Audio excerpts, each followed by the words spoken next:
ಪ್ರಿಯರೇ, ನಿಮ್ಮ ಮುಪ್ಪಿನ ತನಕ ನಾನೇ ಆಧಾರ, ನರೆ ಬಂದಾಗಲೂ ನಿಮ್ಮನ್ನು ಹೊತ್ತು ಸಹಿಸುವೆನು ಎಂದು ವಾಗ್ದಾನ ಮಾಡಿದ ನಮ್ಮ ರಕ್ಷಕನಾದ ಯೇಸು ಕ್ರಿಸ್ತನ ಶ್ರೇಷ್ಠವಾದ ನಾಮದಲ್ಲಿ ನಿಮ್ಮನ್ನು ಇಂದಿನ ಸಮಗ್ರ ಸತ್ಯವೇದ ಅಧ್ಯಯನಕ್ಕೆ ಸ್ವಾಗತಿಸುತ್ತೇನೆ. ಪ್ರಿಯರೇ, ಕಳೆದ ಕಾರ್ಯಕ್ರಮದಲ್ಲಿ ನಾವು ಯಾಜಕಾಂಡ ಪುಸ್ತಕದ 6ನೇ ಅಧ್ಯಾಯದ 14ನೇ ವಚನದಿಂದ 7ನೇ ಅಧ್ಯಾಯದ 27ನೇ ವಚನದವರೆಗೆ ಮನೋಹರವಾದ ಆಧ್ಯಾತ್ಮಿಕ ವಿಷಯಗಳನ್ನು ಧ್ಯಾನ ಮಾಡಿಕೊಂಡೆವು. ಇಂದು ನಾವು ಯಾಜಕಾಂಡ ಪುಸ್ತಕದ 7ನೇ ಅಧ್ಯಾಯದ 28ನೇ ವಚನದಿಂದ 8ನೇ ಅಧ್ಯಾಯದ 9ನೇ ವಚನದವರೆಗೆ ಹೋಮಗಳ ಕುರಿತ ನಿಯಮಗಳನ್ನು, ಈ ವಿಧಿಯನ್ನು ವೀಕ್ಷಿಸಲು ಸಮೂಹದವರಿಗೆ ಆಹ್ವಾನ, ಆರೋನನ ಹಾಗೂ ಅವನ ಮಕ್ಕಳ ಶುದ್ಧೀಕರಣ ಎಂಬ ವಿಷಯಗಳ ಬಗ್ಗೆ ಧ್ಯಾನ ಮಾಡಿಕೊಳ್ಳೋಣ. ಬನ್ನಿರಿ, ಪರಿಶುದ್ಧಾತ್ಮನ ಸಹಾಯದಿಂದ ಇಂದಿನ ಧ್ಯಾನವನ್ನು ಪ್ರಾರಂಭಿಸೋಣ. ಪ್ರೀತಿಯುಳ್ಳ ದೇವಜನರೇ, ಮಹಿಮೆಯ ಕರ್ತನಾಗಿರುವ ಯೇಸು ಕ್ರಿಸ್ತನ ಪರಿಶುದ್ಧವುಳ್ಳ ನಾಮದಲ್ಲಿ ನಿಮ್ಮೆಲ್ಲರಿಗೂ ನನ್ನ ಹೃದಯಪೂರ್ವಕವಾದ ವಂದನೆಗಳು. ದೇವರ ನಾಮಕ್ಕೆ ಮಹಿಮೆಯಾಗಲಿ. ಯಾಜಕಾಂಡ ಪುಸ್ತಕದ 7ನೇ ಅಧ್ಯಾಯದ ಕೆಲವು ವಿಚಾರಗಳು ನಾವು ಧ್ಯಾನಿಸಿ ಆತ್ಮದಲ್ಲಿ ಬಲಹೊಂದಿ ಸತ್ಯವನ್ನು ತಿಳಿದವರಾಗಿ ಮುಂದುವರೆದು ನಮ್ಮ ಧ್ಯಾನದಲ್ಲಿ ಯಾಜಕಾಂಡ ಪುಸ್ತಕ 7ನೇ ಅಧ್ಯಾಯದ 28ನೇ ವಚನದಿಂದ 34ನೇ ವಚನದವರೆಗೆ ಧ್ಯಾನ ಮಾಡೋಣ. ಅಲ್ಲಿ ಹೀಗೆ ನೋಡುತ್ತೇವೆ: ಯೆಹೋವನು ಮೋಶೆಗೆ ಹೇಳಿದ್ದೇನೆಂದರೆ, ನೀನು ಇಸ್ರಾಯೇಲ್ಯರಿಗೆ ಹೀಗೆ ಆಜ್ಞಾಪಿಸು, ಸಮಾಧಾನ ಯಜ್ಞ ಪಶುಗಳನ್ನು ಯೆಹೋವನಿಗೆ ಸಮರ್ಪಿಸುವವನು ಆ ಯಜ್ಞ ದ್ರವ್ಯಗಳಲ್ಲಿ ಯೆಹೋವನಿಗೆ ಸಲ್ಲಬೇಕಾದದನ್ನು ತಂದುಕೊಡಬೇಕು. ಯೆಹೋವನಿಗೆ ಹೋಮರೂಪವಾಗಿ ಸಮರ್ಪಿಸಬೇಕಾದದನ್ನು, ಅಂದರೆ ಪಶುವಿನ ಕೊಬ್ಬನ್ನು ತನ್ನ ಕೈಯಿಂದಲೇ ಕೊಡಬೇಕು. ಅದರೊಂದಿಗೆ ಅವನ ಎದೆಯ ಭಾಗವನ್ನು ನೈವೇದ್ಯ ರೂಪವಾಗಿ ಯೆಹೋವನ ಸನ್ನಿಧಿಯಲ್ಲಿ ನಿವಾಳಿಸುವುದಕ್ಕಾಗಿ ತಂದು ಸಮರ್ಪಿಸಬೇಕು. ಯಾಜಕನು ಆ ಕೊಬ್ಬನ್ನು ಯಜ್ಞವೇದಿಯ ಮೇಲೆ ಹೋಮ ಮಾಡಬೇಕು. ಎದೆಯ ಭಾಗವು ಆರೋನನಿಗೂ ಅವನ ವಂಶದವರಿಗೂ ಆಗಬೇಕು. ನೀವು ಸಮಾಧಾನ ಯಜ್ಞ ದ್ರವ್ಯಗಳಲ್ಲಿ ಬಲದೊಡೆಯನ್ನು ಯಾಜಕನಿಗೋಸ್ಕರ ಪ್ರತ್ಯೇಕಿಸಿ ಕೊಡಬೇಕು. ಆರೋನ ವಂಶದವರಲ್ಲಿ ಯಾವನು ಆ ಯಜ್ಞ ಪಶುವಿನ ರಕ್ತವನ್ನು ಕೊಬ್ಬನ್ನು ಸಮರ್ಪಿಸುತ್ತಾನೋ ಅದರ ಬಲದೊಡೆಯು ಅವನ ಭಾಗವಾಗಿರಬೇಕು. ಇಸ್ರಾಯೇಲ್ಯರು ಸಮಾಧಾನ ಯಜ್ಞ ಪಶುವಿನ ಮಾಂಸದಲ್ಲಿ ನೈವೇದ್ಯ ರೂಪವಾಗಿ ನಿವಾಳಿಸುವ ಎದೆಯ ಭಾಗವನ್ನು ಯಾಜಕನಿಗೋಸ್ಕರ ಪ್ರತ್ಯೇಕಿಸುವ ತೊಡೆಯನ್ನು ನಾನು ತೆಗೆದುಕೊಂಡು ಮಹಾಯಾಜಕನಾದ ಆರೋನನಿಗೆ ಅವನ ವಂಶದವರಿಗೂ ಕೊಟ್ಟು, ಇವು ಇಸ್ರಾಯೇಲ್ಯರಿಂದ ಯಾಜಕರಿಗೆ ಯಾವಾಗಲೂ ಸಲ್ಲಬೇಕೆಂದು ಶಾಶ್ವತ ನಿಯಮ ಮಾಡಿದ್ದೇನೆ ಎಂಬುದಾಗಿ. ಪ್ರೀತಿಯುಳ್ಳ ಸಹೋದರ ಸಹೋದರಿಯರೇ, ಸಮಾಧಾನ ಯಜ್ಞ ಭಾಗವನ್ನು, ಎದೆ ಹಾಗೂ ಭುಜದ ಭಾಗವನ್ನು ಆರೋನನು ಅವನ ವಂಶದವರು ತೆಗೆದುಕೊಳ್ಳಬೇಕು. ಎದೆಯು ನಮ್ಮ ಕಡೆಗಿನ ಕ್ರಿಸ್ತನ ಪ್ರೀತಿಯನ್ನು ತೋರಿಸುತ್ತದೆ. ರೋಮಾಪುರದವರಿಗೆ ಬರೆದ ಪತ್ರಿಕೆ 5ನೇ ಅಧ್ಯಾಯ 8ನೇ ವಚನದಲ್ಲಿ ಹೀಗೆ ನೋಡುತ್ತೇವೆ: ಆದರೆ ನಾವು ಪಾಪಿಗಳಾಗಿದ್ದಾಗ್ಯೂ ಕ್ರಿಸ್ತನು ನಮಗೋಸ್ಕರ ಪ್ರಾಣ ಕೊಟ್ಟದರಲ್ಲಿ ದೇವರು ನಮ್ಮ ಮೇಲೆ ತನಗಿರುವ ಪ್ರೀತಿಯನ್ನು ಸಿದ್ಧಾಂತಪಡಿಸಿದ್ದಾನೆ ಎಂಬುದಾಗಿ. ಹಾಗೆಯೇ ಗಲಾತ್ಯದವರಿಗೆ ಬರೆದ ಪತ್ರಿಕೆ 2ನೇ ಅಧ್ಯಾಯ 20ನೇ ವಚನದಲ್ಲಿ ಹೀಗೆ ನೋಡುತ್ತೇವೆ: ಆತನು ನನ್ನನ್ನು ಪ್ರೀತಿಸಿ ನನಗೋಸ್ಕರ ತನ್ನನ್ನು ಒಪ್ಪಿಸಿಕೊಟ್ಟನು ಎಂಬುದಾಗಿ. ಮತ್ತು ಯೇಸು ಕ್ರಿಸ್ತನು ಅಂದದ್ದು ಯೋಹಾನ ಬರೆದ ಸುವಾರ್ತೆ 13ನೇ ಅಧ್ಯಾಯ 1ನೇ ವಚನದಲ್ಲಿ, ಲೋಕದಲ್ಲಿರುವ ತನ್ನವರನ್ನು ಪ್ರೀತಿಸಿ ಪರಿಪೂರ್ಣವಾಗಿ ಅವರನ್ನು ಪ್ರೀತಿಸುತ್ತಾ ಬಂದನು ಎಂಬುದಾಗಿ. ಪ್ರೀತಿಯುಳ್ಳ ದೇವಜನರೇ, ಈ ಎಲ್ಲ ವಾಕ್ಯ ಭಾಗಗಳು ತಿಳಿಸುವುದೇನೆಂದರೆ, ಭುಜವು ಕ್ರಿಸ್ತನ ಬಲ ಮತ್ತು ಅಧಿಕಾರವನ್ನು ಸೂಚಿಸುತ್ತದೆ. ಆತನು ಪರಿಪೂರ್ಣವಾಗಿ ರಕ್ಷಿಸಲು ಸಮರ್ಥನಾಗಿದ್ದಾನೆ ಎಂಬುದಾಗಿ.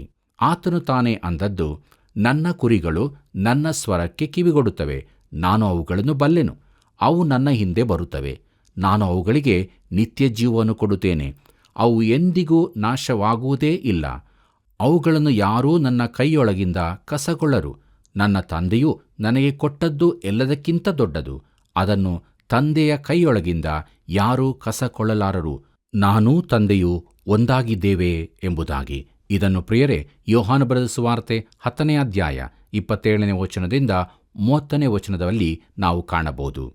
ಪ್ರಿಯರೇ, ಆತನು ತನ್ನವರನ್ನು ಶಾಶ್ವತ ಪ್ರೀತಿಯಿಂದ ಪ್ರೀತಿಸುತ್ತಾನೆ ಮತ್ತು ಆತನು ಪೂರ್ಣವಾಗಿ ರಕ್ಷಿಸಲು ಸಮರ್ಥನೂ ಕೂಡ ಆಗಿದ್ದಾನೆ.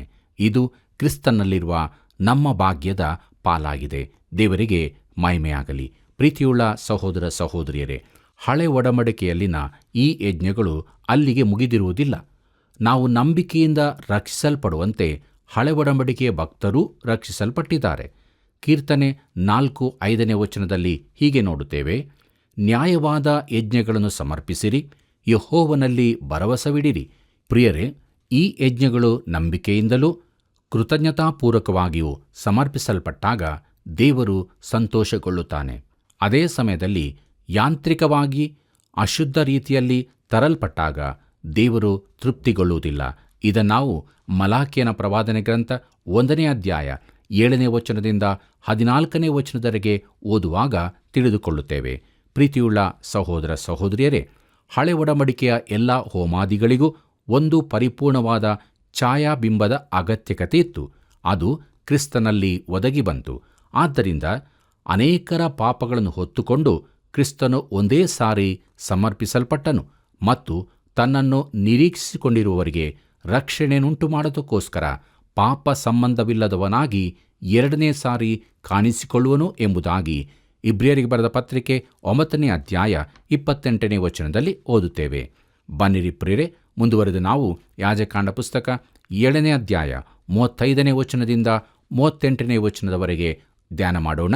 ಅಲ್ಲಿ ಹೀಗೆ ನೋಡುತ್ತೇವೆ, ಯೆಹೋವನಿಗೆ ಹೋಮರೂಪವಾಗಿ ಅರ್ಪಿತವಾದ ದ್ರವ್ಯಗಳಲ್ಲಿ ಇವೇ ಆರೋನನಿಗೂ ಅವನ ವಂಶದವರಿಗೂ ಶಾಶ್ವತವಾಗಿ ಸಲ್ಲತಕ್ಕ ಭಾಗಗಳಾಗಿರುವವು. ಅವರನ್ನು ಯೆಹೋವನ ಸನ್ನಿಧಿಯಲ್ಲಿ ಯಾಜಕೋದ್ಯೋಗಕ್ಕಾಗಿ ಪ್ರತಿಷ್ಠಿಸಿದ ದಿನದಲ್ಲೇ ಇದು ನೇಮಕವಾಯಿತು. ಇಸ್ರಾಯೇಲ್ಯರು ಇವುಗಳನ್ನು ಯಾಜಕರಿಗೆ ಸಲ್ಲಿಸಬೇಕೆಂದು ಯೆಹೋವನು ಮೋಶೆಯ ಕೈಯಿಂದ ಅವರನ್ನು ಪ್ರತಿಷ್ಠಿಸಿ ಅಭಿಷೇಕಿಸಿದ ದಿನದಲ್ಲಿ ಅಪ್ಪಣೆ ಮಾಡಿದನು. ಸರ್ವಾಂಗ ಹೋಮ, ಧಾನ್ಯ ನೈವೇದ್ಯ, ದೋಷ ಪರಿಹಾರಕ ಯಜ್ಞ, ಪ್ರಾಯಶ್ಚಿತ್ತ ಯಜ್ಞ, ಯಾಜಕ ಪ್ರತಿಷ್ಠೆ, ಸಮಾಧಾನ ಯಜ್ಞ ಎಂಬುವುಗಳ ವಿಷಯದಲ್ಲಿ ಮೇಲೆ ಕಂಡದ್ದೇ ವಿಧಿ. ಯೆಹೋವನು ಸೀನಾಯಿ ಬೆಟ್ಟದಲ್ಲಿ ಮೋಶೆಗೆ ಈ ಆಜ್ಞೆಗಳನ್ನು ಕೊಟ್ಟನು. ಮೋಶೆ ಸೀನಾಯಿ ಅರಣ್ಯದಲ್ಲಿ ಇಸ್ರಾಯೇಲ್ಯರು ಅರ್ಪಿಸಬೇಕಾದದನ್ನು ಯೆಹೋವನಿಗೆ ಸಮರ್ಪಿಸಬೇಕೆಂದು ಆಜ್ಞಾಪಿಸಿ ಅವರಿಗೆ ಮೇಲೆ ಕಂಡ ವಿಧಿಗಳನ್ನು ಕೊಟ್ಟನು ಎಂಬುದಾಗಿ. ಪ್ರೀತಿಯುಳ್ಳ ದೇವಜನರೇ, ಯಾಜಕಾಂಡ ಪುಸ್ತಕ 6 ಮತ್ತು 7 ಯಜ್ಞ ಹೋಮಗಳ ಕುರಿತಾಗಿ ಕೊಟ್ಟ ನಿಯಮಗಳನ್ನು ದೇವರು ಸಂಕ್ಷಿಪ್ತವಾಗಿ ಇಲ್ಲಿ ತಿಳಿಸಿದ್ದಾನೆ. ಪ್ರೀತಿಯುಳ್ಳ ದೇವಜನರೇ, ಇಲ್ಲಿಗೆ ಯಾಜಕಾಂಡ ಪುಸ್ತಕದ 7 ಧ್ಯಾನವು ಮುಗಿಯಿತು. ದೇವರು ತಾನೇ ನಮ್ಮ ಜೊತೆ ಇದ್ದುಕೊಂಡು ನಮ್ಮನ್ನು ನಡೆಸಿದ್ದಾನೆ. ಆತನಿಗೆ ಸ್ತೋತ್ರವಾಗಲಿ. ಮುಂದುವರೆದು ನಾವು ಯಾಜಕಾಂಡ ಪುಸ್ತಕದ 8 ಧ್ಯಾನವನ್ನು ಪ್ರಾರಂಭಿಸೋಣ. ಈ 8 ಮುಖ್ಯ ಪ್ರಸ್ತಾಪಗಳು ಯಾಜಕರ ಪ್ರತಿಷ್ಠೆಯ ವಿಧಿಯನ್ನು ನೋಡಲು ಸಮೂಹಕ್ಕೆ ಆಹ್ವಾನ, ಆರೋನ ಹಾಗೂ ಅವನ ಮಕ್ಕಳ ಶುದ್ಧೀಕರಣ, ಮಹಾಯಾಜಕನ ವಸ್ತ್ರಗಳು, ಮಹಾಯಾಜಕನ ಪ್ರತಿಷ್ಠೆ, ಯಾಜಕರ ಮತ್ತು ಆರೋನನ ವಸ್ತ್ರಗಳು ಹಾಗೂ ಶುದ್ಧೀಕರಣ, ಆರೋನಿಗೂ ಅವನ ಮಕ್ಕಳಿಗೂ ಕೊಡಲ್ಪಟ್ಟ ಅಪ್ಪಣೆಗಳು ಎಂಬುದಾಗಿ. ಪ್ರೀತಿಯುಳ್ಳ ದೇವಜನರೇ, ಈಗ ನಾವು ಯಾಜಕರ ಪ್ರತಿಷ್ಠೆಯ ಕುರಿತಾದ ಹೊಸ ಅಧ್ಯಾಯಕ್ಕೆ ಬಂದಿದ್ದೇವೆ. ಯಾಜಕರ ಪ್ರತಿಷ್ಠೆಯ ವಿಚಾರವು ಪ್ರಾಮುಖ್ಯವಾದದ್ದಾಗಿದೆ. ಯಾಕಂದರೆ ಅದು ಇಂದಿನ ಸಭೆಗಳ ಸೇವಕರ ಪ್ರತಿಷ್ಠೆಯ ಮೇಲೆ ಬೆಳಕು ಚೆಲ್ಲುವಂಥದ್ದಾಗಿದೆ. ಇಂದಿನ ಪ್ರತಿಷ್ಠಾ ವಿಧಾನಗಳು ನಿಜವಾದ ಪ್ರತಿಷ್ಠೆಗಿಂತ ಎಷ್ಟೋ ದೂರವಾಗಿವೆ ಎಂದು ನಾನು ಹೇಳಲೇಬೇಕು. ಧರ್ಮಶಾಸ್ತ್ರವು ನಿರ್ಬಲರಾದ ಮನುಷ್ಯರನ್ನು ಮಹಾಯಾಜಕರನ್ನಾಗಿ ನೇಮಿಸುತ್ತದೆ. ಆದರೆ ಧರ್ಮಶಾಸ್ತ್ರದ ತರುವಾಯ ಆಣೆಯೊಡನೆ ಉಂಟಾದ ವಾಕ್ಯವು ಸದಾಕಾಲಕ್ಕೂ ಸರ್ವ ಸಂಪೂರ್ಣನಾಗಿರುವ ಮಗನನ್ನೇ ನೇಮಿಸುತ್ತದೆ ಎಂಬುದಾಗಿ ಇಬ್ರಿಯರಿಗೆ ಬರೆದ ಪತ್ರಿಕೆ 7:28 ನೋಡುತ್ತೇವೆ. ಪ್ರಿಯರೇ, ಈಗ ಯಜ್ಞಗಳಿಗೆ ಪ್ರಾಮುಖ್ಯತೆ ಕೊಡದೆ ಯಾಜಕರಿಗೆ ಪ್ರಾಮುಖ್ಯತೆ ಕೊಡಲಾಗಿದೆ. ಹಿತ್ತಾಳೆಯ ವೇದಿ ಇರುತ್ತದೆ. ಈ ಹಿತ್ತಾಳೆಯ ಯಜ್ಞವೇದಿಯ ಬಳಿಯಲ್ಲೇ ದೇವರು ಪಾಪಿಯ ಪಾಪದ ಸಮಸ್ಯೆಯನ್ನು ಶಾಶ್ವತವಾಗಿ ನಿವಾರಿಸಿದ್ದು. ಆದರೆ ಇದರಿಂದ ರಕ್ಷಿಸಲ್ಪಟ್ಟ ಪಾಪಿಯು ಸಂಪೂರ್ಣನಾದನೆಂದು ಅರ್ಥವಲ್ಲ. ದುರದೃಷ್ಟವಶಾತ್ ಅವನು ಇನ್ನೂ ಪಾಪ ಮಾಡುವವನೇ ಆಗಿದ್ದಾನೆ. ಆದ್ದರಿಂದ ದೇವರು ಅವನನ್ನು ತೊಳೆದು ಶುದ್ಧೀಕರಿಸುವುದಕ್ಕಾಗಿ ಹಿತ್ತಾಳೆಯ ಬೋಗುಣಿಯ ಬಳಿಗೆ ತರಬೇಕಾಗಿದೆ. ಪ್ರೀತಿಯುಳ್ಳ ದೇವಜನರೇ, ದೇವರು ನಮ್ಮನ್ನು ಬೋಗುಣಿಯ ಬಳಿಯಲ್ಲಿ ಇನ್ನೂ ಶುದ್ಧೀಕರಿಸುತ್ತಾನೆ. ಯೇಸು ಕ್ರಿಸ್ತನು ಇನ್ನೂ ಸೇವೆಯ ಸೊಂಟಪಟ್ಟಿಯನ್ನು ಕಟ್ಟಿಕೊಂಡಿದ್ದಾನೆ. ನಮ್ಮನ್ನು ಆತನು ಬೋಗುಣಿಯ ಬಳಿಯಲ್ಲಿ ತನ್ನ ರಕ್ತದಿಂದ ತೊಳೆದು ಶುದ್ಧಿ ಮಾಡುತ್ತಾನೆ. ಇಸ್ರಾಯೇಲ್ಯರಿಗೆ ಯಾಜಕತ್ವವೂ ಇದೆ. ಇದು ಅವರಿಗಾಗಿ ಬರೆಯಲ್ಪಟ್ಟಿದೆ. ಒಂದು ರೀತಿಯಲ್ಲಿ ಯಾಜಕಾಂಡ ಪುಸ್ತಕವು ಲೇವಿಯರಿಗಾಗಿ ಬರೆಯಲ್ಪಟ್ಟದಾಗಿದೆ. ಇಡೀ ಇಸ್ರಾಯೇಲ್ ಜನಾಂಗವನ್ನೇ ಯಾಜಕರನ್ನಾಗಿ ಮಾಡುವುದು ದೇವರ ಮೂಲ ಉದ್ದೇಶವಾಗಿತ್ತು. ವಿಮೋಚನಕಾಂಡ ಪುಸ್ತಕ 19ನೇ ಅಧ್ಯಾಯ 6ನೇ ವಚನದಲ್ಲಿ ನೋಡುತ್ತೇವೆ, ನೀವು ನನಗೆ ಯಾಜಕ ರಾಜ್ಯವೂ ಪರಿಶುದ್ಧ ಜನವೂ ಆಗಿರುವಿರಿ ಎಂಬುದಾಗಿ. ಆದರೆ ಪ್ರಿಯರೇ, ಚಿನ್ನದ ಬಸವನ ವಿಚಾರದಲ್ಲಿ ಅವರು ಮಾಡಿದ ಪಾಪವು ಇದನ್ನು ತಡೆಯಿತು. ಅದಕ್ಕೆ ಬದಲಾಗಿ ಲೇವಿಯ ಒಂದು ಕುಲವು ಮಾತ್ರವೇ ಆರಿಸಲ್ಪಟ್ಟಿತು. ಈ ಕುಲದಿಂದ ಒಬ್ಬನು ಮಾತ್ರ ಮಹಾಯಾಜಕನಾಗಿ ಆರಿಸಲ್ಪಟ್ಟನು, ಅವನು ಆರೋನನೇ. ಬನ್ನಿರಿ, ಮುಂದುವರೆದು ನಾವು ನೋಡುವಾಗ ಇಂದಿನ ಸಭೆಯು ಯಾಜಕ ಜನವಾಗಿದೆ. ಯೇಸು ಕ್ರಿಸ್ತನು ಶ್ರೇಷ್ಠ ಮಹಾಯಾಜಕನಾಗಿದ್ದಾನೆ. ಇಬ್ರಿಯ ಗ್ರಂಥಕರ್ತನು ಹೀಗೆ ಬರೆಯುತ್ತಾನೆ, ಇಬ್ರಿಯರಿಗೆ ಬರೆದ ಪತ್ರಿಕೆ 8ನೇ ಅಧ್ಯಾಯ 1ನೇ ವಚನದಲ್ಲಿ, ಪರಲೋಕದೊಳಗೆ ಮಹತ್ವವುಳ್ಳ ದೇವರ ಸಿಂಹಾಸನದ ಬಲಗಡೆಯಲ್ಲಿ ಆಸನಾರೂಢನಾದಂಥ ಮಹಾಯಾಜಕನು ನಮಗಿದ್ದಾನೆ ಎಂಬುದಾಗಿ. ಮತ್ತು ಪೇತ್ರನು ತನ್ನ ಪತ್ರಿಕೆಯಲ್ಲಿ ಈ ರೀತಿಯಾಗಿ ತಿಳಿಸಿದ್ದಾನೆ. ಪೇತ್ರನು ಬರೆದ 1ನೇ ಪತ್ರಿಕೆ 2ನೇ ಅಧ್ಯಾಯ 9ನೇ ವಚನದಲ್ಲಿ, ನೀವಾದರೂ ನಿಮ್ಮನ್ನು ಕತ್ತಲೆಯೊಳಗಿಂದ ಕರೆದು ತನ್ನ ಆಶ್ಚರ್ಯಕರವಾದ ಬೆಳಕಿನಲ್ಲಿ ಸೇರಿಸಿದಾತನ ಗುಣಾತಿಶಯಗಳನ್ನು ಪ್ರಚಾರ ಮಾಡುವರಾಗುವಂತೆ ದೇವರಾದುಕೊಂಡ ಜನಾಂಗವು, ರಾಜ್ಯವಂಶಸ್ಥರಾದ ಯಾಜಕರು, ಮೀಸಲಾದ ಜನವು, ದೇವರ ಸ್ವಕೀಯ ಪ್ರಜೆಯೂ ಆಗಿದ್ದೀರಿ ಎಂಬುದಾಗಿ.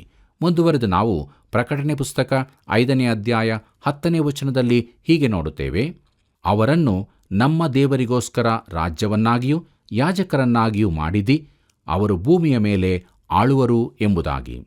ಹಾಗೆಯೇ ಪ್ರಕಟಣೆ ಪುಸ್ತಕ 1ನೇ ಅಧ್ಯಾಯ 6ನೇ ವಚನದಲ್ಲಿ ಹೀಗೆ ನೋಡುತ್ತೇವೆ, ನಮ್ಮನ್ನು ರಾಜ್ಯವನ್ನಾಗಿಯೂ ತನ್ನ ತಂದೆಯಾದ ದೇವರಿಗೆ ಯಾಜಕರನ್ನಾಗಿಯೂ ಮಾಡಿದವನು ಆಗಿರುವಾತನಿಗೆ ಯುಗ ಯುಗಾಂತರಗಳಲ್ಲಿಯೂ ಘನ ಮಹತ್ವಗಳಿರಲಿ, ಆಮೇನ್ ಎಂಬುದಾಗಿ. ಮುಂದುವರೆದು ನಾವು ಇಬ್ರಿಯರಿಗೆ ಬರೆದ ಪತ್ರಿಕೆ 13ನೇ ಅಧ್ಯಾಯ 10ನೇ ವಚನದಲ್ಲಿ ಹೀಗೆ ನೋಡುತ್ತೇವೆ, ನಮಗೊಂದು ಯಜ್ಞವೇದಿ ಉಂಟು, ಈ ವೇದಿಯ ಪದಾರ್ಥಗಳನ್ನು ತಿನ್ನುವುದಕ್ಕೆ ಯೆಹೂದ್ಯರ ಗುಡಾರದಲ್ಲಿ ಸೇವೆಯನ್ನು ನಡೆಸುವವರಿಗೆ ಹಕ್ಕಿಲ್ಲ ಎಂಬುದಾಗಿ. ಪ್ರೀತಿಯುಳ್ಳ ದೇವಜನರೇ, ಈ ಯಜ್ಞವೇದಿಯು ಪರಲೋಕದಲ್ಲಿದೆ, ಅದು ಕೃಪಾಸನದ ಬಳಿಯಲ್ಲಿದೆ. ಸಭೆಯು ಮೇಲಕ್ಕೆತ್ತಲ್ಪಟ್ಟ ಬಳಿಕ 1000 ವರ್ಷದ ಆಳ್ವಿಕೆಯ ಕಾಲದಲ್ಲಿ ಇಸ್ರಾಯೇಲ್ ಜನಾಂಗವು ಈ ಭೂಲೋಕದಲ್ಲಿ ಯಾಜಕರಾಗಿರುವರೆಂದು ನಾನು ನಂಬುತ್ತೇನೆ.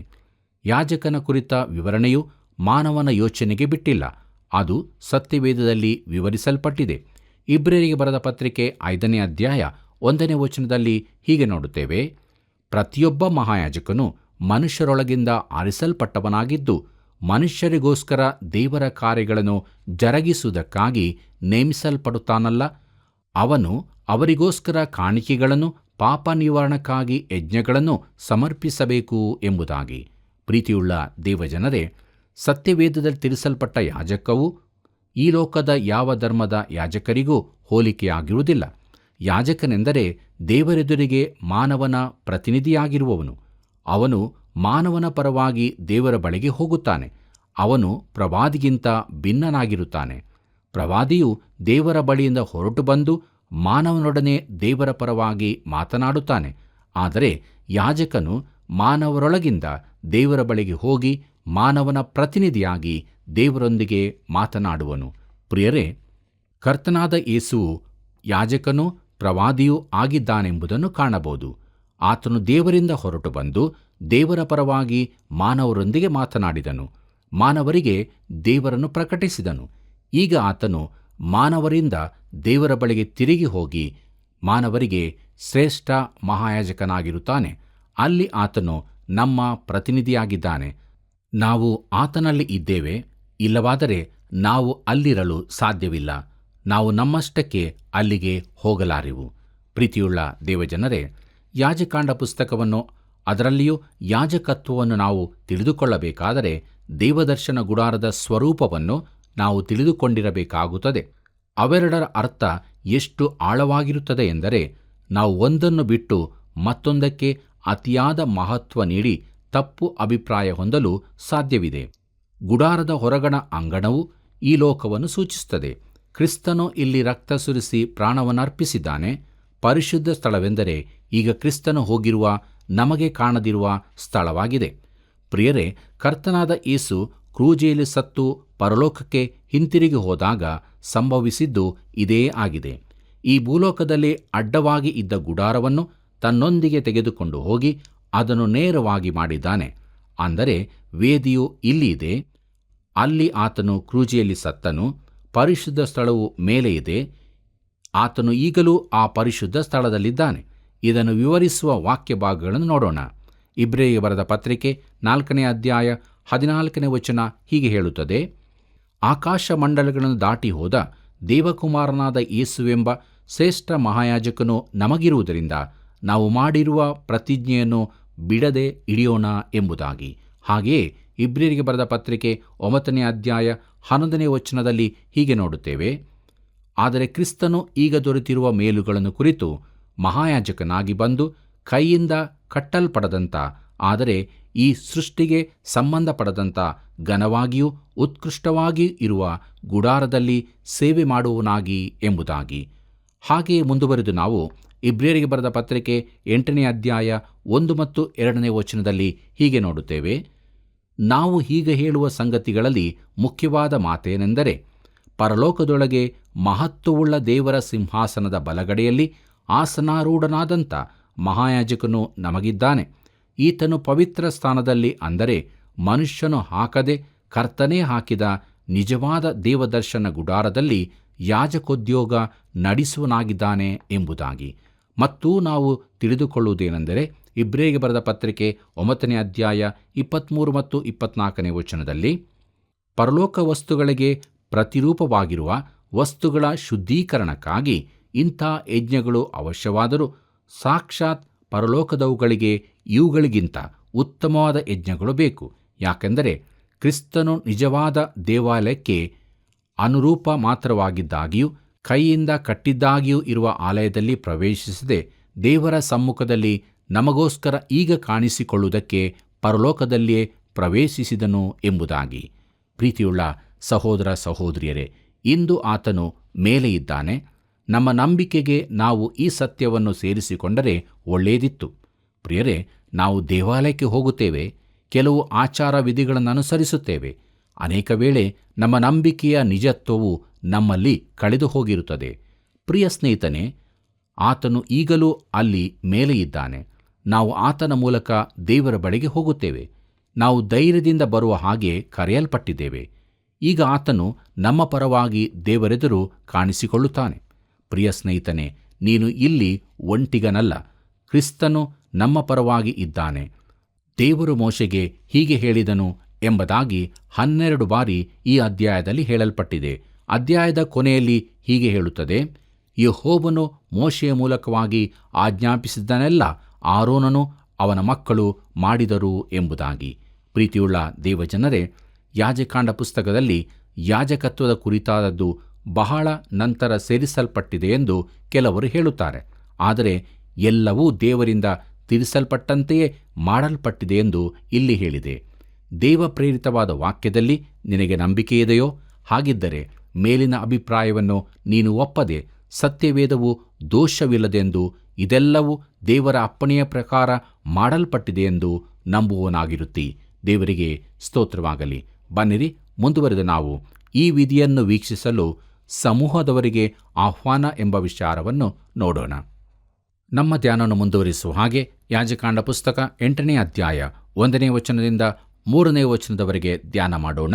ಅಲ್ಲಿ ಹೀಗೆ ನೋಡುತ್ತೇವೆ: ಯೆಹೋವನು ಮೋಶೆಗೆ, ನೀನು ಆರೋನನನ್ನು ಅವನ ಗಂಡು ಮಕ್ಕಳನ್ನು ಕರಕೊಂಡು ಅವರಿಗೆ ಬೇಕಾದ ದೀಕ್ಷಾವಸ್ತ್ರಗಳನ್ನು, ಅಭಿಷೇಕ ತೈಲವನ್ನು, ದೋಷ ಪರಿಹಾರಕ್ಕಾಗಿ ಸಮರ್ಪಿಸಬೇಕಾದ ಹೋರಿಯನ್ನು, 2 ಟಗರುಗಳನ್ನು, ಹುಳಿಯಿಲ್ಲದ ಭಕ್ಷ್ಯಗಳು ತುಂಬಿರುವ ಪುಟ್ಟಿಯನ್ನು ತೆಗೆದುಕೊಂಡು ಬಂದು ಜನ ಸಮೂಹವೆಲ್ಲ ದೇವದರ್ಶನದ ಗುಡಾರದ ಬಾಗಿಲಿನ ಹತ್ತಿರಕ್ಕೆ ಕರೆಯಿಸು ಎಂದು ಆಜ್ಞಾಪಿಸಲಾಗಿ ಎಂಬುದಾಗಿ. ಪ್ರೀತಿಯುಳ್ಳ ದೇವಜನರೇ, ಮೋಶೆಯು ಆರೋನನನ್ನು ಅವನ ಗಂಡು ಮಕ್ಕಳನ್ನು ಯಾಜಕರ ಪ್ರತಿಷ್ಠೆಗಾಗಿ ಸಿದ್ಧಪಡಿಸಿದ ಎಲ್ಲಾ ವಸ್ತುಗಳನ್ನು ಗುಡಾರದ ಬಾಗಿಲಿಗೆ ತರಬೇಕೆಂದು ಮೋಶೆಗೆ ಅಪ್ಪಣೆಯಾಯಿತು. ಈ ಪಟ್ಟಿಯು ಸಾಮಾನುಗಳ ಪಟ್ಟಿಯಂತೆ ಇದ್ದರೂ ಅದರಲ್ಲಿನ ಪ್ರತಿಯೊಂದು ವಸ್ತುವು ಅತಿ ಮುಖ್ಯವೆಂಬುದನ್ನು ಗಮನಿಸತಕ್ಕದ್ದು. ಪ್ರಿಯರೇ, ಬಳಿಕ ಯಾಜಕರ ಪ್ರತಿಷ್ಠೆಯ ಈ ವಿಧಿಯನ್ನು ನೋಡುವುದಕ್ಕಾಗಿ ಎಲ್ಲ ಸಮೂಹದವರನ್ನು ಅಲ್ಲಿಗೆ ಸೇರಿಸಬೇಕಾಗಿತ್ತು. ದೇವರು ಬಲಹೀನ ಮನುಷ್ಯರನ್ನು ಆರಿಸಿಕೊಂಡು ತನ್ನ ಸೇವೆಗೆ ನೇಮಿಸ್ತಾನೆಂಬುದು ಅವರಿಗೆ ತಿಳಿಯಬೇಕಾಗಿತ್ತು. ನಾನು ಇದಕ್ಕಾಗಿ ದೇವರನ್ನು ಸ್ತುತಿಸುವನಾಗಿದ್ದೇನೆ, ಯಾಕೆಂದರೆ ದೇವರು ನಿನ್ನ ವಿಚಾರದಲ್ಲೂ ಇದನ್ನೇ ಮಾಡಿದ್ದಾನೆ. ಇಬ್ರಿಯರಿಗೆ ಬರೆದ ಪತ್ರಿಕೆ 7ನೇ ಅಧ್ಯಾಯ 28ನೇ ವಚನದಲ್ಲಿ ಹೀಗೆ ಓದುತ್ತೇವೆ: ಧರ್ಮಶಾಸ್ತ್ರವು ನಿರ್ಬಲರಾದ ಮನುಷ್ಯರನ್ನು ಮಹಾಯಾಜಕರನ್ನಾಗಿ ನೇಮಿಸುತ್ತದೆ, ಆದರೆ ಧರ್ಮಶಾಸ್ತ್ರದ ತರುವಾಯ ಆಣೆಯೊಡನೆ ಉಂಟಾದ ವಾಕ್ಯವು ಸದಾಕಾಲಕ್ಕೂ ಸರ್ವ ಸಂಪೂರ್ಣನಾಗಿರುವ ಮಗನನ್ನೇ ನೇಮಿಸುತ್ತದೆ ಎಂಬುದಾಗಿ. ಪ್ರೀತಿಯುಳ್ಳ ಸಹೋದರ ಸಹೋದರಿಯರೇ, ಕ್ರಿಸ್ತನು ನಿಜವಾಗಿಯೂ ಪ್ರತಿಷ್ಠಿಸಲ್ಪಟ್ಟವನು. ಒಂದು ರೀತಿಯಲ್ಲಿ ಬೇರೆ ಯಾರೂ ಆತನಂತೆ ಪ್ರತಿಷ್ಠಿಸಲ್ಪಟ್ಟಿಲ್ಲ. ಆದರೆ ಅದ್ಭುತವಾದ ಸಂಗತಿಯೆಂದರೆ ದೇವರು ನಿರ್ಬಲರಾದ ಮನುಷ್ಯರನ್ನೇ ಸ್ವೀಕರಿಸುತ್ತಾನೆ. ಆತನು ಪರಿಪೂರ್ಣತೆಗಾಗಿ ನೋಡುವುದಾದರೆ ನಾವ್ಯಾರೂ ಆಯ್ಕೆಯಾಗಲಿಕ್ಕಿಲ್ಲ. ಆದರೆ ದೇವರು ನಮ್ಮನ್ನು ಇದ್ದಕ್ಕಿದ್ದ ಹಾಗೆಯೇ ಆರಿಸುತ್ತಾನೆಂಬುದಕ್ಕೆ ಆತನಿಗೆ ಸ್ತೋತ್ರವಾಗಲಿ. ಬನ್ನಿರಿ ಪ್ರಿಯರೇ, ಮುಂದುವರೆದು ನಮ್ಮ ಧ್ಯಾನದಲ್ಲಿ ಯಾಜಕಾಂಡ ಪುಸ್ತಕ 8ನೇ ಅಧ್ಯಾಯ 4 ಮತ್ತು 5ನೇ ವಚನಗಳನ್ನು ಧ್ಯಾನಿಸೋಣ. ಯೆಹೋವನು ಹೇಳಿದಂತೆಯೇ ಮೋಶೆ ಮಾಡಿದನು. ಜನ ಸಮೂಹವೆಲ್ಲ ದೇವದರ್ಶನ ಗುಡಾರದ ಬಾಗಿಲಿನ ಹತ್ತಿರ ಕೂಡಿದಾಗ ಮೋಶೆ ಅವರಿಗೆ, ನಾನು ಈಗ ಮಾಡುವ ಕಾರ್ಯವು ಯೆಹೋವನು ಆಜ್ಞಾಪಿಸಿದ್ದು ಎಂದು ಹೇಳಿದನು ಎಂಬುದಾಗಿ. ಪ್ರೀತಿಯುಳ್ಳ ದೇವಜನರೇ, ತನಗೆ ಅಪ್ಪಣೆ ಕೊಡಲ್ಪಟ್ಟಂತೆಯೇ ಮೋಶೆಯು ಮಾಡಿದನು. ಜನರು ಕೂಡ ವಿಧೇಯರಾಗಿ ಈ ವಿಧಿ ನಡೆಯುವುದನ್ನು ನೋಡುವುದಕ್ಕಾಗಿ ಸೇರಿ ಬಂದರು. ತಾನು ದೇವರಿಂದ ಅಪ್ಪಣೆ ಹೊಂದಿದ ಪ್ರಕಾರವೇ ಇದೆಲ್ಲವನ್ನು ಮಾಡುತ್ತಿದ್ದೇನೆಂದು ಮೋಶೆಯು ವಿವರಣೆ ಕೊಡುತ್ತಾನೆ. ಬನ್ನಿರಿ, ಮುಂದುವರೆದು ನಮ್ಮ ಧ್ಯಾನದಲ್ಲಿ ಆರೋನ ಹಾಗೂ ಅವನ ಮಕ್ಕಳ ಶುದ್ಧೀಕರಣದ ವಿಚಾರವನ್ನು ಧ್ಯಾನಿಸೋಣ.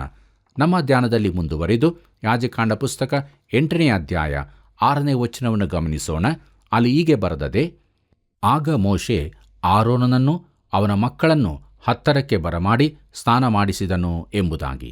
ಪ್ರೀತಿಯುಳ್ಳ ಸಹೋದರ ಸಹೋದರಿಯರೇ, ಮೋಶೆ ಆರೋನನನ್ನು ಅವನ ಮಕ್ಕಳನ್ನು ಸ್ನಾನ ಮಾಡಿಸುವುದಕ್ಕಾಗಿ ಬೋಗುಣಿಯ ಬಳಿಗೆ ಕರೆಸಿದನು.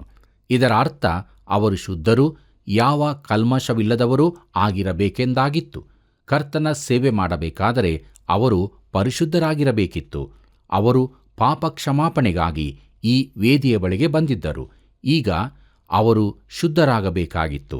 ಪ್ರೀತಿಯುಳ್ಳ ದೇವಜನರೇ, ಅನೇಕರು ಈ ದಿನಗಳಲ್ಲಿ ತಾವು ರಕ್ಷಿಸಲ್ಪಟ್ಟಿರುವುದರಿಂದ ಸೇವೆಗೆ ಯೋಗ್ಯರಾಗಿದ್ದೇವೆಂದು ಹೇಳುತ್ತಾರೆ. ರಕ್ಷಣೆಯು ಮೂಲ ಅವಶ್ಯಕತೆಯಾಗಿದೆ ಸರಿ, ಆದರೆ ಸೇವೆ ಮಾಡಬೇಕಾದರೆ ಅವರು ಪರಿಶುದ್ಧರೂ ಆಗಿರತಕ್ಕದ್ದು. ನೀನು ಉಪಯೋಗಿಸಲ್ಪಡಬೇಕಾದರೆ ಶುದ್ಧನೂ ಆಗಿರತಕ್ಕದ್ದು. ಸತ್ಯವೇದದ ಈ ವಚನಗಳನ್ನು ಗಮನಿಸಿರಿ. ತೀತನಿಗೆ ಬರೆದ ಪತ್ರಿಕೆ 3ನೇ ಅಧ್ಯಾಯ 5ನೇ ವಚನದಲ್ಲಿ, ನಾವು ಮಾಡಿದ ಪುಣ್ಯಕ್ರಿಯೆಗಳ ನಿಮಿತ್ತದಿಂದಲ್ಲ, ಆತನ ಕರುಣೆಯಲ್ಲಿಯೇ ಪುನರ್ಜನ್ಮವನ್ನು ಸೂಚಿಸುವ ಸ್ಥಾನದ ಮೂಲಕವಾಗಿಯೂ ಪವಿತ್ರಾತ್ಮನು ನಮ್ಮಲ್ಲಿ ನೂತನ ಸ್ವಭಾವವನ್ನು ಉಂಟು ಮಾಡುವುದರ ಮೂಲಕವಾಗಿಯೂ ಎಂಬುದಾಗಿ. ಮುಂದುವರೆದು ನಾವು ಇಬ್ರಿಯರಿಗೆ ಬರೆದ ಪತ್ರಿಕೆ 10ನೇ ಅಧ್ಯಾಯ 22ನೇ ವಚನದಲ್ಲಿ ಹೀಗೆ ನೋಡುತ್ತೇವೆ: ನಾವು ಹೃದಯವನ್ನು ಪ್ರೋಕ್ಷಿಸಿಕೊಂಡು ದೇಹವನ್ನು ತಿಳಿನೀರಿಂದ ತೊಳೆದುಕೊಂಡು ಪರಿಪೂರ್ಣವಾದ ನಂಬಿಕೆಯುಳ್ಳವರಾಗಿಯೂ ಯಥಾರ್ಥ ಹೃದಯವುಳ್ಳವರಾಗಿಯೂ ದೇವರ ಬಳಿಗೆ ಬರೋಣ ಎಂಬುದಾಗಿ. ಮುಂದುವರೆದು ಹಾಗೆ ಎಫೆಸದವರಿಗೆ ಬರೆದ ಪತ್ರಿಕೆ 5ನೇ ಅಧ್ಯಾಯ 27ನೇ ವಚನವನ್ನು ಗಮನಿಸೋಣ. ಅಲ್ಲಿ ಹೀಗೆ ನೋಡುತ್ತೇವೆ: ವಾಕ್ಯೋಪದೇಶ ಸಹಿತವಾದ ಜಲಸ್ನಾನವನ್ನು ಮಾಡಿಸಿ ಶುದ್ಧ ಮಾಡಿದನು ಎಂಬುದಾಗಿ. ಯೋಹಾನ ಬರೆದ ಸುವಾರ್ತೆ 13ನೇ ಅಧ್ಯಾಯ 10ನೇ ವಚನ ಹೀಗೆ ಬರೆದಿದೆ: ಸ್ನಾನ ಮಾಡಿಸಿಕೊಂಡವನ ಕಾಲುಗಳನ್ನು ತೊಳೆಯುವುದಲ್ಲದೆ ಬೇರೇನೂ ತೊಳೆಯಬೇಕಾಗಿರುವುದಿಲ್ಲ, ಅವನ ಮೈಯೆಲ್ಲ ಶುದ್ಧವಾಗಿದೆ. ನೀವು ಶುದ್ಧರಾಗಿದ್ದೀರಿ, ಆದರೆ ನಿಮ್ಮಲ್ಲಿ ಎಲ್ಲರೂ ಶುದ್ಧರಲ್ಲವೆಂದು ಹೇಳಿದನು. ಅದೇ ಯೋಹಾನ ಬರೆದಂಥ 1ನೇ ಪತ್ರಿಕೆ 1ನೇ ಅಧ್ಯಾಯ 9ನೇ ವಚನ ಹೀಗೆ ಹೇಳುತ್ತದೆ: ನಾವು ನಮ್ಮ ಪಾಪಗಳನ್ನು ಒಪ್ಪಿಕೊಂಡು ಅರಿಕೆ ಮಾಡಿದರೆ ಆತನು ನಂಬಿಗಸ್ತನೂ ನೀತಿವಂತನೂ ಆಗಿರುವುದರಿಂದ ನಮ್ಮ ಪಾಪಗಳನ್ನು ಕ್ಷಮಿಸಿಬಿಟ್ಟು ಸಕಲ ಅನೀತಿಯನ್ನು ಪರಿಹರಿಸಿ ನಮ್ಮನ್ನು ಶುದ್ಧಿ ಮಾಡುವನು ಎಂಬುದಾಗಿ. ಪ್ರೀತಿಯುಳ್ಳ ದೇವಜನರೇ, ನಾವು ಮುಂದೆ ಹೋದಂತೆ ಪವಿತ್ರಾತ್ಮನು ನಮ್ಮನ್ನು ಶುದ್ಧ ಮಾಡುತ್ತಾನೆ. ಆದರೆ ಕರ್ತನಿಂದ ನಮಗೆ ಶುದ್ಧೀಕರಣ ಬೇಕಾಗಿದೆ. ಆತನು ನಮ್ಮನ್ನು ಯಾವುದರಿಂದ ಶುದ್ಧ ಮಾಡುತ್ತಾನೆ? ತನ್ನ ವಾಕ್ಯದಿಂದಲೇ, ಅಂದರೆ ದೇವರ ವಾಕ್ಯದಿಂದಲೇ. ಅದು ನಮ್ಮನ್ನು ಶುದ್ಧಿಗೊಳಿಸುತ್ತದೆ. ಶಿಷ್ಯರ ಪಾದಗಳು ಕೊಳೆಯಾಗಿರುವುದರಿಂದ ಅವರು ತೊಳಕೊಳ್ಳಬೇಕೆಂದು ಯೇಸು ಹೇಳಿದ್ದಾನೆ. ಅವರೆಲ್ಲರೂ ಸ್ನಾನ ಮಾಡಿದವರೇ, ಅಂದರೆ ಯೂದನ ಹೊರತಾಗಿ ಎಲ್ಲರೂ ರಕ್ಷಣೆ ಹೊಂದಿದವರೇ ಆಗಿದ್ದರು. ಯೇಸುವಿನೊಂದಿಗೆ ಅನ್ಯೋನ್ಯತೆಗೆ ಸೇರಬೇಕಾದರೆ ಅವರ ಕಾಲುಗಳು ತೊಳೆಯಲ್ಪಡಬೇಕಾಗಿತ್ತು. ಈ ತೊಳೆಯುವಿಕೆಯು ಸೇವೆಗಾಗಿಯೇ. ಪ್ರೀತಿಯುಳ್ಳ ದೇವಜನರೇ, ಈ ತೊಳೆಯುವಿಕೆಯನ್ನು ನಾವು ಹೊಂದುವುದು ಹೇಗೆ? ಪಾಪಗಳನ್ನು ಅರಿಕೆ ಮಾಡಿ ಒಪ್ಪಿಕೊಳ್ಳುವುದರಿಂದ. ಪ್ರೀತಿಯುಳ್ಳ ಸ್ನೇಹಿತನೇ, ನೀನು ದೇವರಿಂದ ಉಪಯೋಗಿಸಲ್ಪಡಬೇಕೋ? ಹಾಗಾದರೆ ನಿನ್ನ ಪಾಪಗಳನ್ನು ದೇವರಿಗೆ ಅರಿಕೆ ಮಾಡಿಕೋ. ಅದು ಮೊದಲನೆಯ ಹೆಜ್ಜೆಯಾಗಿದೆ ಮತ್ತು ದೇವರ ನೀತಿಯೂ ಕೂಡ ಆಗಿದೆ. ಆತನ ಅಪ್ಪಣೆಯೂ ಕೂಡ ಇದೇ ಆಗಿದೆ. ನಾವು ಆತನ ರೀತಿಯಲ್ಲಿ ನಡೆಯದಿದ್ದರೆ ಆತನ ಸೇವೆ ಮಾಡಲಾರೆವು. ಆತನು ಎಲ್ಲವನ್ನೂ ತನ್ನ ರೀತಿಯಲ್ಲೇ ಮಾಡುತ್ತಾನೆ. ನಾವು ಅದನ್ನು ತಿಳಿದುಕೊಂಡು ಆತನಿಗೆ ವಿಧೇಯರಾಗಿರತಕ್ಕದ್ದು. ಪ್ರೀತಿಯುಳ್ಳ ದೇವಜನರೇ, ಎಷ್ಟು ಅದ್ಭುತವಾದ ವಿಚಾರಗಳನ್ನು ದೇವರು ನಮಗೆ ತಿಳಿಯಪಡಿಸಿದ್ದಾನಲ್ಲವೇ? ನಾವು ಆತನನ್ನು ಪ್ರೀತಿಸುವವರು, ಆತನಿಂದ ಆರಿಸಲ್ಪಟ್ಟವರೂ ಆಗಿರುವುದರಿಂದ ಅನುದಿನವೂ ಆತನ ವಾಕ್ಯಕ್ಕೆ ವಿಧೇಯರಾಗಿ ನಿತ್ಯ ಜೀವದ ನಿರೀಕ್ಷೆಯಲ್ಲಿ ಮುಂದೆ ಸಾಗೋಣ. ದೇವರು ನಿಮ್ಮೆಲ್ಲರನ್ನೂ ಆಶೀರ್ವದಿಸಿ ನಡೆಸಲಿ. ಪ್ರಿಯರೇ, ಇಂದಿನ ಕಾರ್ಯಕ್ರಮದಲ್ಲಿ ನಾವು ಹಳೆ ಒಡಂಬಡಿಕೆಯ ಎಲ್ಲ ಹೋಮಾದಿಗಳಿಗೂ ಒಂದು ಪರಿಪೂರ್ಣವಾದ ಛಾಯಾಬಿಂಬದ ಅಗತ್ಯತೆಯಿತ್ತು. ಅದು ಕ್ರಿಸ್ತನಲ್ಲಿ ಒದಗಿತು ಎಂಬುದಾಗಿ ಮತ್ತು ಯಾಜಕರ ಪ್ರತಿಷ್ಠೆಯ ಕುರಿತಾದ ಹೊಸ ನಿಯಮಗಳ ಬಗ್ಗೆ ಧ್ಯಾನ ಮಾಡಿಕೊಂಡೆವು. ಹೇಗೋ ದೇವರ ವಾಕ್ಯದಿಂದ ನಮ್ಮನ್ನು ಶುದ್ಧಿ ಮಾಡಿಕೊಳ್ಳಲು ದೇವರು ಮತ್ತೊಂದು ಅವಕಾಶವನ್ನು ನಮಗೆ ಒದಗಿಸಿಕೊಟ್ಟದಕ್ಕಾಗಿ ದೇವರಿಗೆ ಕೃತಜ್ಞತೆಗಳನ್ನು ಸಲ್ಲಿಸೋಣ. ಬನ್ನಿರಿ, ಪ್ರಾರ್ಥನೆ ಮಾಡಿಕೊಳ್ಳೋಣ. ಅನುದಿನವೂ ನಮ್ಮ ಭಾರವನ್ನು ಹೊರುವಂಥ ನಮ್ಮ ರಕ್ಷಕನಾದ ಯೇಸು ಸ್ವಾಮಿಯಲ್ಲಿ ತಂದೆಯಾದ ದೇವರೇ, ನೀನು ನಮ್ಮ ಮೇಲೆ ಇಟ್ಟಂಥ ಪ್ರೀತಿ, ಕೃಪೆ, ಕರುಣೆಗಳಿಗಾಗಿ ನಿನಗೆ ಸ್ತೋತ್ರ. ನಾವು ನಿನ್ನಲ್ಲಿ ಇದ್ದುಕೊಂಡು ಫಲಭರಿತವಾದ ಜೀವಿತವನ್ನೇ ಜೀವಿಸುವುದಕ್ಕೆ ಸಹಾಯ ಮಾಡು. ಈ ಸಮಯದಲ್ಲಿ ಯಾರ್ಯಾರು ಸ್ವಾಮಿ ಕಷ್ಟದಲ್ಲಿ, ದುಃಖದಲ್ಲಿ, ರೋಗದಲ್ಲಿ, ಕಣ್ಣೀರಿನಲ್ಲಿದ್ದಾರೋ, ನಾನಾ ರೀತಿಯ ಸಮಸ್ಯೆಗಳಿದ್ದಾರೋ ಅವರನ್ನು ಕರುಣಿಸು. ನೀನವರ ಸಂಗಡ ಮಾತನಾಡು. ಅವರ ಭಿನ್ನಹಗಳನ್ನು ಆಲಿಸಿ ಸದುತ್ತರವನ್ನು ಕೊಟ್ಟು ಬಿಡುಗಡೆ ಮಾಡಿ ಸಂತೋಷದ ನಿರೀಕ್ಷೆಯ ಜೀವಿತಕ್ಕೆ ನಡೆಸು. ಯೇಸುವಿನ ನಾಮದಲ್ಲಿ ಬೇಡಿದ್ದೇವೆ ತಂದೆಯೇ, ಆಮೆನ್. ಪ್ರಿಯರೇ, ನೀವು ಇಂದಿನ ಕಾರ್ಯಕ್ರಮದ ಮೂಲಕ ಸಮಾಧಾನವನ್ನು ಹೊಂದಿಕೊಂಡಿರುವಿರಿ ಎಂದು ನಂಬುತ್ತೇನೆ. ನೀವು ಹೊಂದಿಕೊಂಡಿರುವ ಈ ಸಮಾಧಾನವನ್ನು ನಿಮ್ಮ ಸ್ನೇಹಿತರೂ ಸಹ ಹೊಂದಿಕೊಳ್ಳಲು ಹಿಂದೆ ನಿಮ್ಮ ಅಭಿಪ್ರಾಯವನ್ನು ತಿಳಿಸಿರಿ. ಮಿಸ್ ಕಾಲ್ ಮಾಡಲು ಮರೆಯಬೇಡಿರಿ. ದೇವರ ಕೃಪೆಯು ನಿಮ್ಮ ಸಂಗಡ ಇರಲಿ.